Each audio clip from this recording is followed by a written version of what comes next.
फैगौ रंजालि बैसागुनि साफ्रोमबो आइ आफा रायजो राजा बिदा फंबाय बिब' बिनानाव मोननिसिम गोसो सिंनि गाहाम हामलायनाय आरो गोजोननायखौ आङो बावहरग्रोबाय।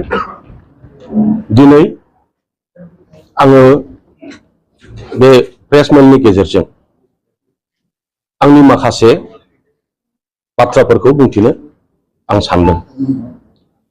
फैगौ 12 अक्ट' 4 बाजि चिरां जिल्लानि मावखुलि काजोल गामियाव आं मानाव गेदेर प्रमद बर' बिथांनि दैदेननाय राजखान्थि हान्जा UPPL आव आंजों लोगोसे गोबां राजखान्थि हान्जा एबा आफादफोरनि दैदेनगिरिजों लोगोसे मावथिफारिया आरो रायजो राजा UPPL राजखान्थि हान्जायाव जगदान जानाय जासिगोन, जगदान होनाय जासिगोन, जयेन जानाय जासिगोन। बे बाथ्राखौ सोरखौबा गाज्रि मोननानै दुखु मोननानै बे थांखिखौ आं लायाखै। बियो दिनै समयनि दाबि, जोंनि परिस्थितिनि थिननाय। आरो बे हाबाफारियाव जायफोर गोसो गोनां इच्छा थानाय सुबुं एबा व्यक्तिया बाहागो लानो हागोन।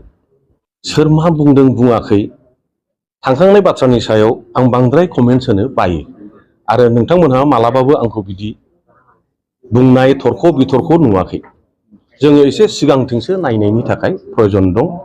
मानाव गेदेर हाग्रामा महिलारिया गावनि नोजोरजों जेखौ नुदों हयथ' बिथाङा गावनि नोजोरजों बेखौनो थिग सानदों। बिनि थाखाय बुंफिननांगौ खेंफोरथि होनांगौ होननानै आं साना।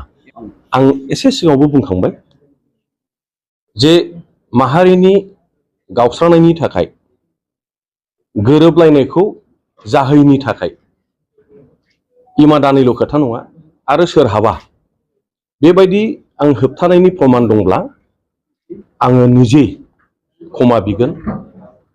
आं हास्थायो बेखौ प्रमान सहकारै फोरमान सहकारै बेफोर सेन्सिटिभ बाथ्रा जाया सिरियास एसे खैफोद गोनां राव बेफोरखौ बिना प्रमानाव बुङैया मोजां।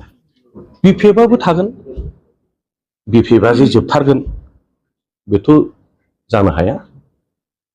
मुल उद्देश्यआ जाहैबाय UPPLखौ गोख्रों खालामनानै जोंनि जि फैगौ सम माहारि हिसाबै जों खौसेयै जयै जोंनि भबिष्यतखौ निर्नय खालामनांगौ।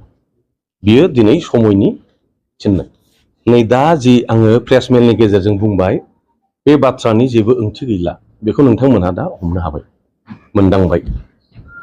मैया सोर बुंदों, दहाय फुंसिमाव मा बुंदोंमोन, बे दानि जि प्रेसमेल बेयो प्रमान खालामबाय।